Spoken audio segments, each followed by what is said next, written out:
ஜென்ம பாவம் தீரும் இறைவா உனை எண்ண ஏவாரும் பாட அந்த ஞானம் வருமே மனம் கொள்ள தாழும் நிலை வாராமல் காப்பவன் நீதானே வாழும் வழி சொல்பவனே வள்ளல் பெருமானே அண்ணாமலையானே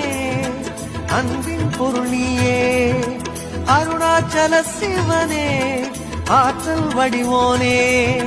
சக்தியின் கலையாய் பக்தியின் நிலையாய் தோன்றும் சுடரோனே உண்ணாமுலையின் துணைவோனே சிவம் சிவம் சிவம் சிவம் அன்பே சிவம் தினம் தினம் தவம் தவம் அதுதான் சிவதியானம் சிவம் சிவம் சிவம் சிவம் அன்பே சிவம் தினம் தினம் தவம் தவம் அதுதான் சிவதியானம் உனை